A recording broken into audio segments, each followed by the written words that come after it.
25 เมกะเฮิรตซ์บริหารและจัดการโดยวัดป่าแดงมหาวิหารทรงกระจายเสียงจากเลขที่71หมู่ที่14บ้านใหม่หลังมอตำบลสุเทพอำเภอเมืองจังหวัดเชียงใหม่รหัสไปรษณีย์50200หมายเลขโทรศัพท์0818818590 052000636-7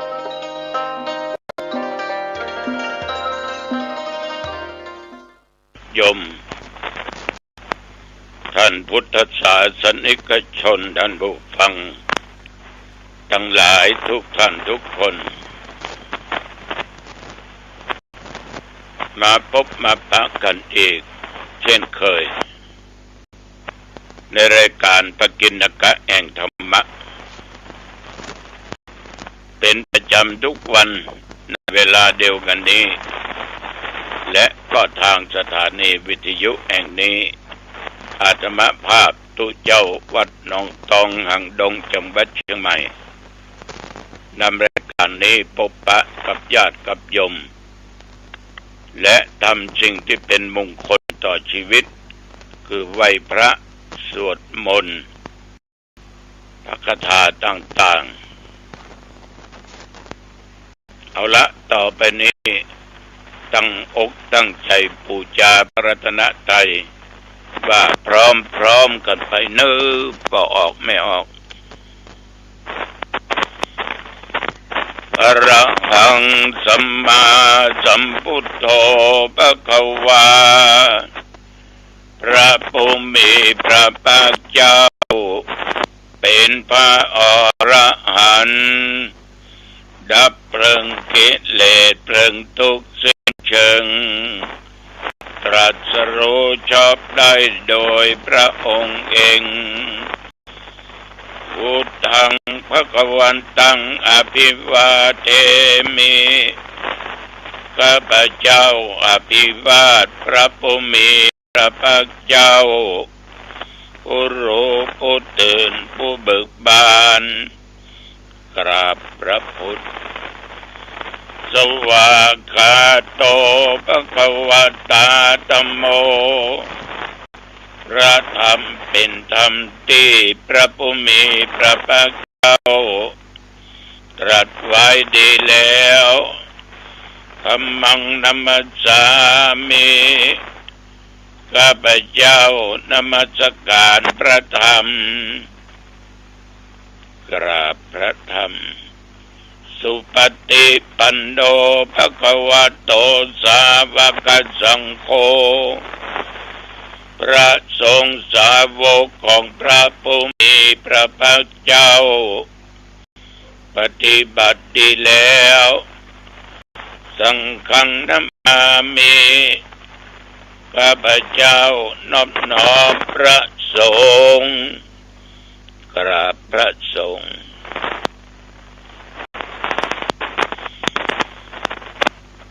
นะโมตัสสะภะคะวะโตอะระหะโตสัมมาสัมพุทธัสสะนะโมตัสสะภะคะวะโตอะระหะโตสัมมาสัมพุทธัสสะนะโมตัสสะภะคะวะโตอะระหะโตสัมมาสัมพุทธัสสะพุทธังสรณังคัจฉามิธัมมังสรณังคัจฉามิสังฆังสรณังคัจฉามิตุติยัมปิพุทธังสรณังคัจฉามิตุติยัมปิธัมมังสรณังคัจฉามิตุติยัมปิสังฆังสรณังคัจฉามิตติยัมปิพุทธังสรณังคัจฉามิ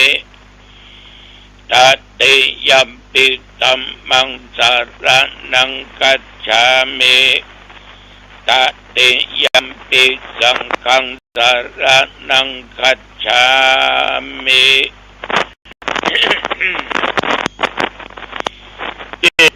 ปิโสภะคะวะอะระหังสัมมาสัมพุทโธวิชชาจารณะสัมปันโนสุขโตโลกวิทูอนุตตโรปุริสตัมมัสสารติสัตตาเทวมนุษย์สานังพุทโธภคะวาติ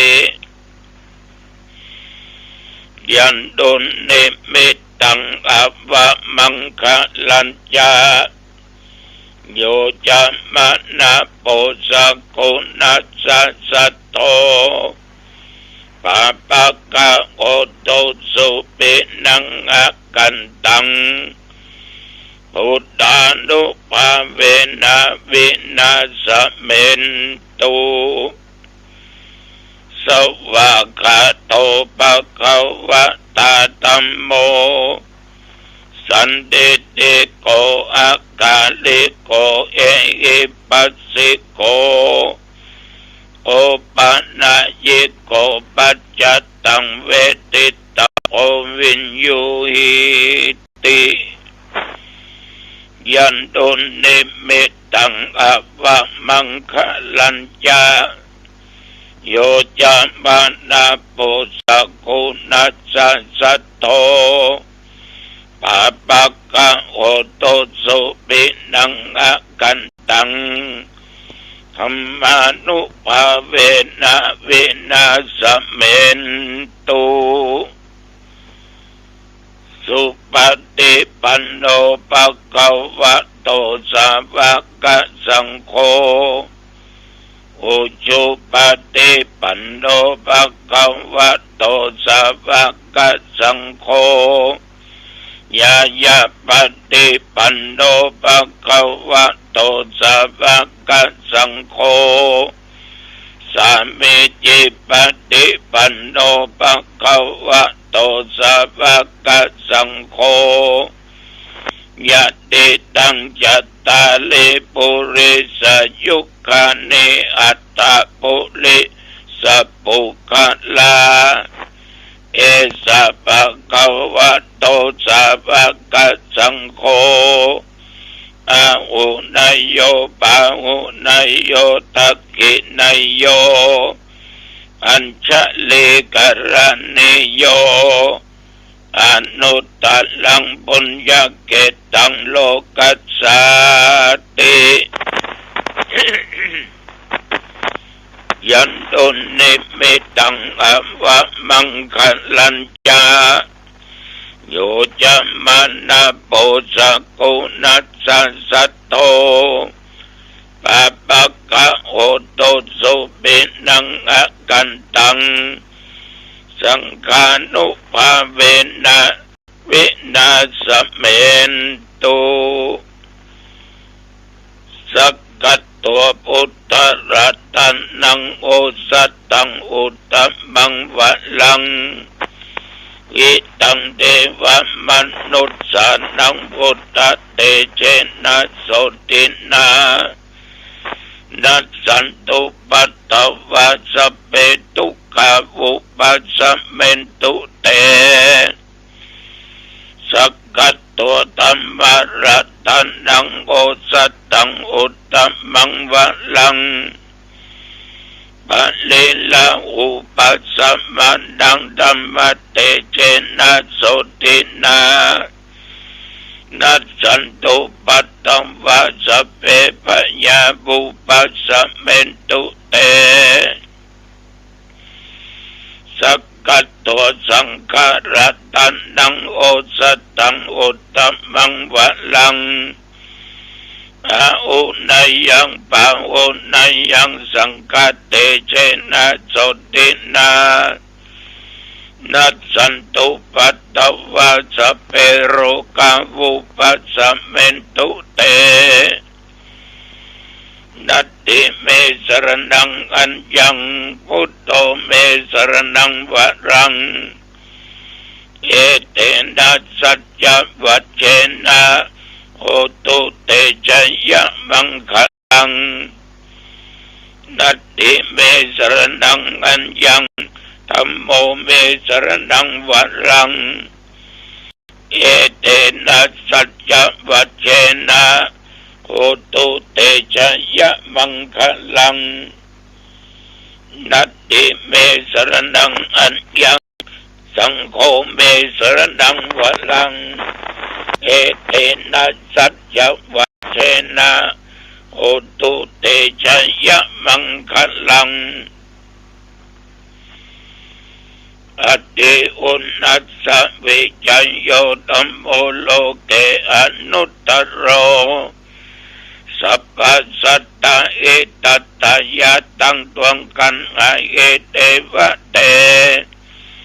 ปริวัชเชนะจะตันเตอมนุสเสเอปาวะเกพยัคเขนะเกวิเสปุเตอากัลละมะระเนนะวา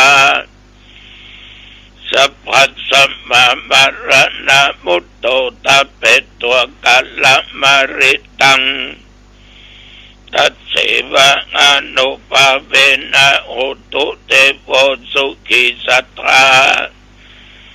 สุตตสิลังสัมมาตัญญะธัมมังสุจริตังจเร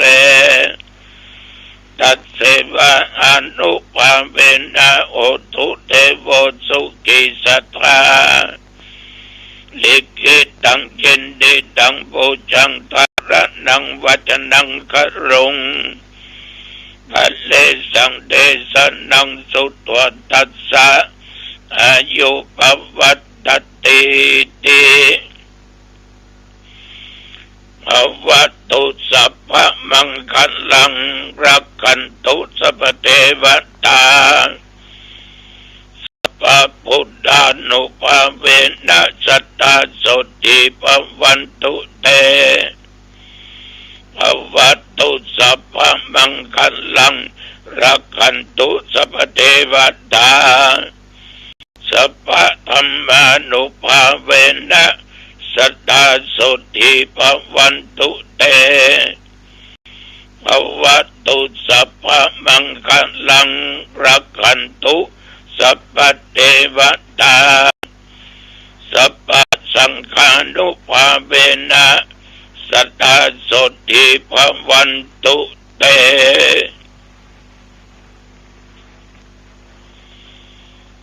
โดยบทพุทธานุภาพ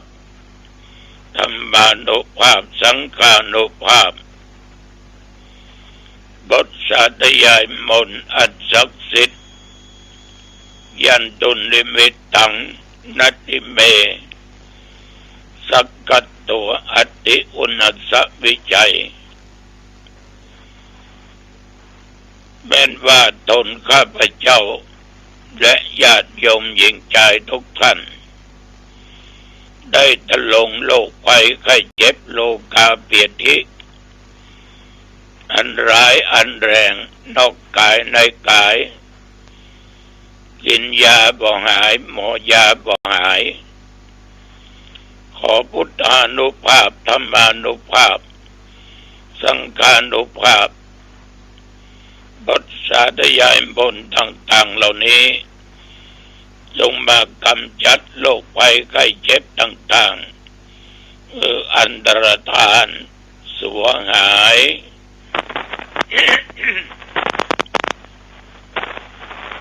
มีความสุขกายสุขใจแม้นว่าเดินทางไปเหนือใต้ตกออกไกลๆทุกสารทิศไปมีใจกลับมามีโชคปราศจากอุทกภัยอัคคีภัยวาตภัยอุปัฏฐิภัยและโรคาภัยอันตรายต่างๆอย่าได้มากำมากายสุขกายสบายใจจำเริญไปด้วยสติและปัญญาว่าตั้งตัวตนอยู่ในความประมาทแม้แต่ญาติโยมทำการค้าการขายการเกษตรก็ได้ผลได้กำไร และขอทุกท่านเจริญในหน้าที่การงานยิ่งขึ้นไปอายุโนสุขังพลังกรมอุตุได้ประกาศบอกตักเตือนระวังเรื่องฟ้าเรื่องฝนเรื่องลมพระเจ้าเกิดละวันวัดลงคอนะนับตั้งแต่เมื่อตะวันวามาจนถึงปัจจุบัน24 ชั่วโมงก็รอดมาได้อย่างปลอดภัยด้วยบุญด้วยกรรมดีและยมก็รอดมาได้และต้องผ่านไปจนได้120 ปีตั้งแต่ตะวันมาจนถึงปัจจุบันประเดี๋ยวนี้เมื่อวานนี้ฉันเจ้าแล้วก็อยู่วัดฉันเป็นเสร็จก็ไปที่วัดเทพสิทธิ์ต้นเนือดตำบลบ้านแหวนในฐานะประธานสงฆ์ของอำเภอได้นำพระสงฆ์องค์เจ้าสวดพุทธมนต์เจริญจิตภาวนาถวายพระราชกุศลแด่สมเด็จพระเจ้าลูกเธอเจ้าฟ้าพัชรกิติยาภาต้องขอบใจต่อท่านเจ้าวาดท่านสาธุเจ้าเจและพระสงฆ์ในตำบลบ้านแหวนทุกคนทุกองค์นุโมทนาต่อท่านนายอำเภอโดยงานราชการท้องที่พ่อบ้านแม่บ้านที่ไปร่วมงานกันตะว่าขอบใจนักขอบใจละหลายเสร็จแล้วมากลับมาวัดหนองตองจนถึงปัจจุบันวันนี้ปัญญาสมวานครบ50 วันการสิ้นพระชนม์ของสมเด็จพระเจ้าลูกเจ้าฟ้าพัชรกิติยาภาคณะสงฆ์อำเภอหางดงและตำบลกุนคงฝ่ายบ้านเมืองหน่วยงานองค์กรต่างๆพี่น้องประชาชนจัดงานบุญครบ15 วันณที่วัดกุนคงหลวงตำบลกุนคงอำเภอหางดงจังหวัดเชียงใหม่เวลาบ่ายโมงในวันนี้พระกันที่วัดกุนคงวันพรุ่งนี้ก็พบปะกันที่วัดบ้านดงตำบลหางดงบ่าย2 โมงและงานส่งน้ำธาตุของวัดเทพสิทธิ์ต้นเนือดในวันพรุ่งนี้พบปะกันกินก็ง่ายแล้วสืบโอลาจตาแก่สาธุเจ้าวัดดาวพยูฟังแล้วนี้สุขภาพคดีพี่น้องชาวบ้านเลยนิมนต์ตุเจ้าไปเจริญพุทธมนต์สืบโอลาจตาแก่ท่านเจ้าวาดขอบใจนักวันที่28 9 โมงครึ่งปะกันพี่น้องศรัทธาสาธุชนตะวันนี้บ่มีรายงานฝนตกมีแต่ร้อนอบอ้าวไปตั้งใดก็ศรัทธาบนงอนใบงอนบอดหลวงพ่อฝนตกก็ยังแค่น้อยแต่ไปงานฝนมันลงตกใบตกเงาพอประยุทธ์ไปยัง มีงานก็มีผลมาก็แปลกคนเอานี่สัตว์นี่มันจะเอาใจมันว่าเนาะมันนึกว่าเมื่อตกมันก็ต้องตกเมื่อตกมันก็จะไปตก มันห้ามมาได้ญาติโยมขนาดชีวิตเอาอยู่ถึงวันเนี่ยเอาห้ามไปเพื่อมันแก่ได้วะห้ามไปเพื่อมันเจ็บได้วะได้ห้ามไปเพื่อมันตายได้วะกูเกิดมาแล้วห้ามแก่นะมันจะฟังว่าเขาออกไม่ออกห้ามเจ็บเน้ออีกวันนี้ตัวเจ้าน้องทองเสียงพอแห้งกล้าดีมาหน่อยนึงแล้วห้ามตายแล้วเกิดมาแล้วอยู่อย่างเงี้ยได้ไงเพราะชีวิตของหมู่เฮาเนี่ยมันโดยไม้ญาติโยมสภาวะธรรมมันต้องเป็นอย่างนั้นเป็นธรรมชาติเกิดแก่เจ็บแล้วก็ตายหน่วยไม้แรกก็เป็นดอกต้องม่วงนี่เนาะต่อมาเกิดเป็นหน่วยน้อยๆไปใหญ่ขึ้นโตขึ้นมอกสาวจีบ่าวหนุ่มเนี่ยเอาเข้าญาติโยมก็เหมือนพ่อห่อแม่เฮือนะอายุ40 50 60ตึงใหญ่ขึ้นมาเข้า55ขึ้นไปละเหลืองมาละล่อเอาเข้ามันเตี้ยละสุก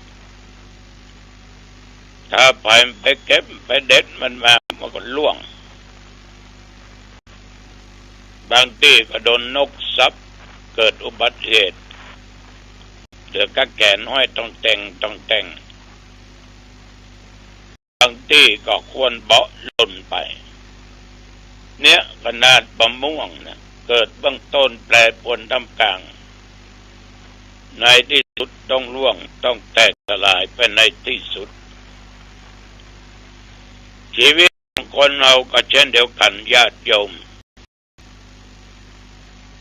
เหมือนผลไม้เหมือนของต่างๆฉะนั้นพระพุทธเจ้าได้ตรัสว่าอย่าประมาทในการเก็บบ่เป็น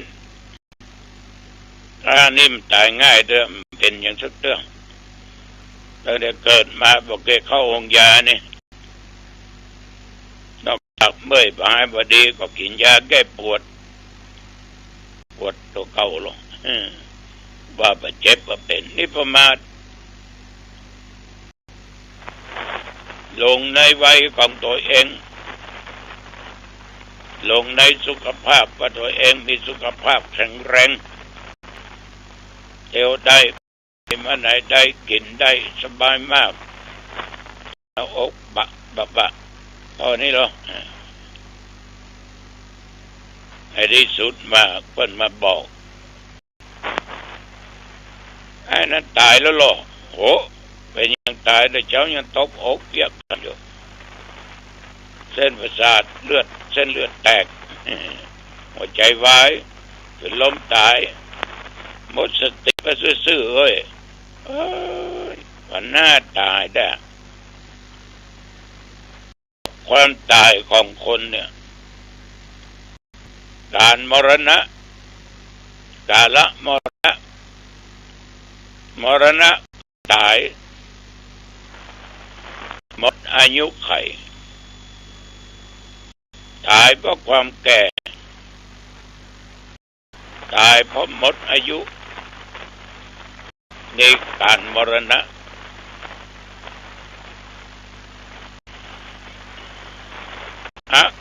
กาละมรณะมันน่าจะตายถูกกรรมตัดรอนรถโจรพ่องขับรถไปพลิกไปคว่ำพ่องถูกพ่องถูกมีดพ่องถูกของมีคมถูกไม้ถูกหยังบุกตียิงแทงฆ่าตายโหงตายห่าบางคนอายุยังน้อย ตายชาวบ้านชาวจองก็บ่นกันว่ามันน่าตายนะแต่มันอย่ามาตายเวยอย่างนี้เนี่ยมันบอกว่าเวลาตายจะเกิดขึ้นเวลาใดถ้าถึงวันเนี่ยคนเฮาญาติโยมรู้ยามเกิดมาเช้ามาตอนมาแลงมาค่ำมาคืนหูเกิดวันติดจันทร์การพุธพฤหัสศุกร์เสาร์หูเกิดเดือนอย่างหูเกิดปีใจเป้ายีเมาสีไส้น้ำเม็ดสันเหลาเสร็จไก่หูแต่ไอ้ยามตายวันตายเดือนตายปีตายนี่ก็มันบ่เคยหูนะมาแรงเนี่ยไปเอี่ยวด้วยกันกินข้าวด้วยกันตกมาเมื่อเจ้าเขาโทรบอกมีแล้วเนอะตายแล้วเนี่ยโอ้ไม่เป็นอย่างตายถูกยิงตายญาติโยมมันบ่มีการเวลาที่จะสามารถรู้ได้ฉะนั้นมันสะสมกองบุญกองกุศลไว้คือความดีด้วยการรักษาศีลฟังเทศน์ฟังธรรมเจริญเมตตาภาวนาพอเรานี่ตายไปแล้วอยู่ที่บุญกุศลว่าจะไปทางไหนทางใดถ้าทำกรรมทำบาปชั่วช้าที่ไปคืออบายภูมิทางทุกขติบุญมีสองอย่างหนึ่งบุญเดิมสองบุญต่อคือบุญเติมบุญเดิมก็คือมีชีวิตตัวเองได้สร้างรักษาศีล5ศีล8กินทานเจริญเมตตาภาวนาฟังเทศน์ฟังธรรมตั้งอยู่ในศีลอยู่ในธรรมทำการทำงานสุจริตประทุจริตเหมือนพ่อออกแม่ออกที่ฟังเนี่ยเอาสะสมบุญเดิมไว้ก็บุญนี้เอาทำคนเดียวหรอกตั้งไว้คนเดียวหรอกหาไว้คนเดียวหรอกตายปุ๊บบุญเดิมมีนักก็สบายเหมือนไปที่ไหนมีเสบียงเข้าป่าอาหารนักน้ำก็มีหิวดื่มน้ำอย่าหิวก็กินข้าวอย่าบุญเติมญาติน้องทั้งหลายคนทั้งหลายที่เป็นอยู่ในโลกนี้เอาตายไปก็กระทำบุญอุทิศส่วนกุศลไปให้แก่เราอันเนี้ยเติมบุญให้เราเหมือนรถนะกันเนาะวิ่งไปโอ้น้ำมันจะหมดแล้วเติมเนี่ยมันก็วิ่งไปแต่พี่น้องชาวบ้านมันก็ทำบุญเติมให้เราแต่ต่อเขาแต่แทนที่จะไปมองอันมันจะไปไกลกว่านั้น